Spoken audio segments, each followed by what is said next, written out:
തിരിച്ചറിയാൻ കഴിയാത്ത സ്വഭാവമുള്ള രാക്ഷസന്മാർ ഈ ലോകത്തിൽ വന്നിട്ട് സൗഹൃദ ഭാവത്തോടെ ചുറ്റിത്തിരിയുന്നുണ്ട് എന്ന് വെച്ച് 3 വയസ്സുള്ള ആദന്യെ അറിഞ്ഞില്ല. അതുകൊണ്ടാണ് ഇന്ന് മഹാരാഷ്ട്രയിൽ ചെറിയ ദോങ്ക്രാളെ എന്ന് പറയുന്ന ഗ്രാമം വന്നിട്ട് കത്തി എരിഞ്ഞുകൊണ്ടിരിക്കുന്നത്. ആദന്യന് നീതി ലഭിക്കണം എന്ന് വെച്ച് ആളുകൾ ഹൃദയത്തിൽ വേദനയും കണ്ണുകളിൽ കണ്ണീരും പിന്നെ കോപത്തോടെ റോഡിൽ ചെന്നിട്ട് ജസ്റ്റിസിന് വേണ്ടി പോരാടുവാണ്. ഇന്ന് മാലി പ്രദേശത്തെ കർഷകന്മാരും അവിടുത്തെ തൊഴിലാളികളും പിന്നെ കഷ്ടപ്പെട്ട് ജീവൻ മുന്നോട്ട് കൊണ്ടുപോകുന്ന എല്ലാവരും ഇന്ന് ആദന്യന് നീതി കിട്ടാൻ വേണ്ടി പ്രാർത്ഥിക്കുവാണ്. അവരുടെ ശബ്ദം കേട്ടോളി.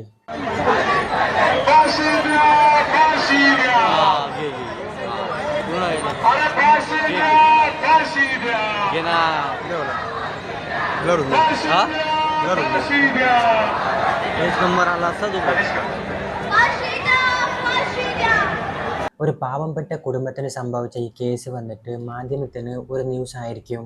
അതുകൊണ്ട് ഈ വീഡിയോ കഴിയുന്നത്ര ഷെയർ ചെയ്യുക എന്ന് ഞാൻ നിങ്ങളോട് റിക്വസ്റ്റ് ചെയ്യുവാണ്. ഈ സംഭവം വന്നിട്ട് മനുഷ്യരാശിയെ അവമാനിക്കുന്ന മാത്രമല്ലതെ ഇപ്പോഴത്തെ ജനങ്ങളുടെ മൗനം കൂടി ഭാവിയിൽ ഇത്ര കൂടുതൽ കുറ്റവാളികളെ പ്രോത്സാഹിപ്പിക്കുകയും ചെയ്യും. ഏകദേശം 2000 ജനവാസമുള്ള മാലി ഗ്രാമത്തിൽ വെച്ചാണ് ഈ കേസ് ഉണ്ടായിരിക്കുന്നത്. ഇതിൽ കൂടുതലും കർഷകന്മാരും ദിവസവേതനം തൊഴിലാളികൾ താമസിക്കുന്ന ഗ്രാമമാണിത്. ഇതേ ഗ്രാമത്തിലായിരുന്നു 3 വയസ്സുള്ള ആദന്യ താമസിച്ചുണ്ടായത്.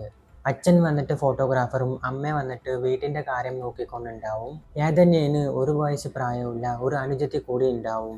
2025 നവംബർ 16 വൈകുന്നേരം ഏകദേശം 3 മണി 4 മണി സമയത്തിൽ ആദന്യ പതിവ് പോലെ വീടിൻ്റെ പുറത്തുള്ള വെറാണ്ടയിൽ കളിക്കുമായിരുന്നു. അവളുടെ അമ്മയും അമ്മച്ചിയും അമ്മായിയും ഇളയ സഹോദരിയൊപ്പം വീടിൻ്റെ ഉള്ളിൽ ഉണ്ടാവും. കുറച്ച് മിനിറ്റുകൾക്ക് ശേഷം ആദന്യ പുറത്തു കളിക്കുന്നത് അവർക്ക് കേൾക്കുന്നില്ല എന്ന് മനസ്സിലാവും. തുടക്കത്തിൽ വന്നിട്ട് അവൾ അടുത്ത് കളിക്കാൻ ചെന്നുണ്ടാവും എന്ന് അവർ വിചാരിച്ചു. എന്നാൽ 35-40 മിനിറ്റിൻ്റെ ശേഷം വന്നിട്ട് അവൾ തിരിച്ചു വരാതപ്പോൾ അവരെല്ലാവരും പേടിച്ചു. ആദന്യയുടെ അച്ഛൻ വന്നിട്ട് ആ സമയം വീട്ടിലുണ്ടായില്ല. പുറത്ത് വന്നിട്ട് ഒരു ഫോട്ടോഗ്രാഫർ ജോലിക്ക് വേണ്ടി പോയിണ്ടായി. അവിടുത്തെ ആൾക്കാരെല്ലാം കൂടി ആദന്യയുടെ തിരയാൻ തുടങ്ങും. സമയം പോകുന്നതോട് ഇരുട്ട് നല്ലോണം കൂടി. ആദന്യ കിട്ടും എന്നുള്ള പ്രതീക്ഷ കുറയാൻ തുടങ്ങി. മാത്രമല്ല CCTVയും ശരിയായി വെളിച്ചമില്ലാത്ത ഒരു ചെറിയ ഗ്രാമമായിരുന്നു അത്. വൈകുന്നേരം ഏറെ സമയത്തിൽ ഗ്രാമവാസികളുടെ തെരച്ചിൽ വന്നിട്ട് ആദന്യയുടെ വീട്ടിൽ നിന്ന് 300 മീറ്റർ അകലെയുള്ള മൊബൈൽ ടവറിൽ എത്തിപ്പിച്ചു. കാരണം കാമ്പൗണ്ട് മതിലിൻ്റെ അടുത്തുള്ള കുട്ടിക്കാട്ടിൽ ആദന്യയുടെ മൃതദേഹം അവർ കണ്ടെത്തി. അവളുടെ ശരീരത്തിൽ 1-ലധികം പരിക്കുകൾ ഉണ്ടായിരുന്നു. സമീപത്ത് കിടന്നിരുന്ന ഒരു ഭാരമുള്ള കല്ല് അവളുടെ തലയെ തകർത്തിരുന്നു. ഒരു കൊച്ചിൻ്റെ ജീവത്തിന് ഈ വിധി കണ്ടപ്പോൾ എല്ലാവരും പേടിച്ചു പോവും. മാത്രമല്ല അവളുടെ ഹൃദയത്തിൽ വേദന നിറഞ്ഞു. വീട്ടിൽ നിന്ന് വെറും 300 മീറ്റർ അകലെ മൃതദേഹം കണ്ടെത്തിയത് കൊലപാതകി സമീപത്തുള്ള ആളെന്നും കുറ്റകൃത്യം ഈ ഗ്രാമത്തിൽ തന്നെ നടന്നിരിക്കുക എന്ന് അവർ വിചാരിച്ചു. പോലീസ് വീട്ടുകാരെയും അയൽക്കാരെയും ഗ്രാമവാസികളെയും ചോദ്യം തുടങ്ങിയപ്പോൾ അപ്പോഴും ആദന്യ അയൽപക്കത്തെ കുട്ടികളോടും വീടിൻ്റെ മുന്നിൽ വന്നിട്ട് കളിച്ചോണ്ടായി എന്നാണ് അറിഞ്ഞത്. അങ്ങനെ പോലീസ് അയൽപക്കത്തെ കുട്ടികളെ അന്വേഷിച്ചപ്പോൾ അവർക്ക് ഒരു കാര്യം മനസ്സിലാവും.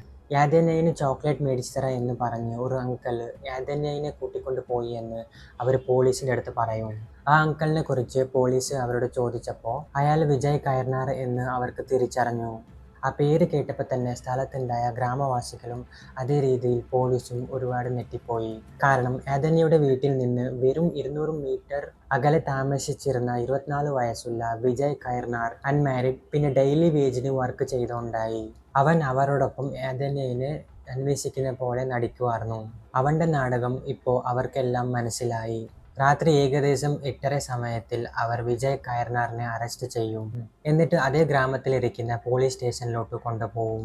നല്ല ചികിത്സ ലഭിച്ച ശേഷം അവൻ തൻ്റെ ക്രൂരമായ കുറ്റകൃത്യത്തിൻ്റെ കഥ പറയാൻ തുടങ്ങും. 1 മാസം മുൻപേ എന്തോ കാര്യത്തിന് വിജയ് ആദന്യയുടെ അച്ഛനോട് വഴക്കിട്ടുണ്ടാവും. ഇതിന് പ്രതികാരം ചെയ്യണമെന്ന് അയാൾ ആഗ്രഹിച്ചിട്ടുണ്ടാവും. പക്ഷേ അവൻ തിരഞ്ഞെടുത്ത വഴി വന്നിട്ട് വളരെ തെറ്റായിരുന്നു. അതുകൊണ്ടാണ് മദ്യലഹരിയിൽ ഉണ്ടായ വിജയ് കയർനാർ 2025 നവംബർ 16 വൈകുന്നേരം ഏകദേശം 3-4 മണി സമയത്തിൽ ആദന്യ വീട്ടിൻ്റെ പുറത്ത് കളിച്ചോണ്ടുണ്ടായത് കണ്ടപ്പോൾ ഒരു മോശം ആശയം അവൻ്റെ മനസ്സിൽ വന്നു. ചോക്ലേറ്റ് മേടിച്ചു തരാം എന്ന് പറഞ്ഞ് ആദന്യനെ തന്നോടൊപ്പം വരാൻ അവൻ പ്രേരിപ്പിച്ചു. പക്ഷെ വിജയന് ആദന്യയെ കൊന്ന് അവളുടെ അച്ഛനോട് പ്രതികാരം ചെയ്യുക എന്ന ലക്ഷ്യം മാത്രമല്ലായിരുന്നു. അവൻ ചെയ്ത കൃത്യം വന്നിട്ട് അതിന് ഒരിക്കലും ക്ഷമയില്ല. 6 വയസ്സുള്ള ആദന്യന് അയാൾ അവളുടെ വിജയ് അങ്കിൾ തന്നെ ആയിരുന്നു. അവൾ നടക്കുമ്പോൾ വിരൽ പിടിച്ച് നടന്ന അതേ വിജയ് അങ്കിൾ തന്നെ ആയിരുന്നു. പക്ഷെ ആ പെൺകുട്ടി തന്റെ ജീവിതത്തിന്റെ അവസാന നിമിഷങ്ങളിൽ അനുഭവിച്ച വേദനയും കഷ്ടപ്പാടും വാക്കുകളിൽ പറഞ്ഞറിയിക്കാൻ കഴിയില്ല. അവനെ ഇപ്പം മൃഗം, രാക്ഷസം, പിശാച്ച്, ക്രൂരൻ തുടങ്ങിയ വാക്കുകളും പോലും ഇപ്പോൾ എനിക്ക് ചെറുതായി തോന്നുന്നുണ്ട്.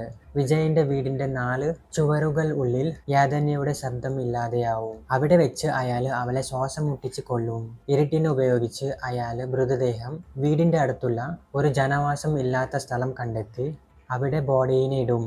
അവളെ തിരിച്ചറിയാൻ പാടില്ല എന്ന് അവിടെ ഇരിക്കുന്ന ഒരു കനത്ത കല്ലെടുത്ത് അവളുടെ മുഖം തകർക്കുകയും ചെയ്യും. യാതനയുടെ അച്ഛൻ അമ്മയും കടന്നു പോയിക്കൊണ്ടിരിക്കുന്ന വിഷമത്തിനെ വാക്കുകളുകൊണ്ട് ഒരിക്കലും വിവരിക്കാൻ കഴിയത്തില്ല. കുറച്ച് സമയം മുന്നേ ചിരിച്ചോണ്ടുണ്ടായ വീട് വന്നിട്ട് ഇപ്പോൾ ശൂന്യമായിരിക്കുവാണ്. ഇപ്പോൾ യാതനയുടെ റൂം അങ്ങനെ തന്നെ ഉണ്ട്. അവളുടെ കളിപ്പാട്ടം എപ്പോഴും അവിടെ തന്നെ ഉണ്ട്. പക്ഷെ അതിനെ സ്പർശിച്ച കുഞ്ഞു കൈകൾ ഒരിക്കലും തിരിച്ചു വരില്ല. അവൻ്റെ അച്ഛനെയും അമ്മനെയും ഇതിലും വേദന ഉണ്ടാക്കുന്ന മറ്റൊന്നില്ല. അതിനൊരിക്കലും നഷ്ടപരിഹാരം നൽകാൻ കഴിയില്ല. വിജയ് കൈറാനയെ IPC സെക്ഷൻ 66, സെക്ഷൻ 103 എന്നിവ പ്രകരണത്തിൽ അറസ്റ്റ് ചെയ്തിരിക്കുക.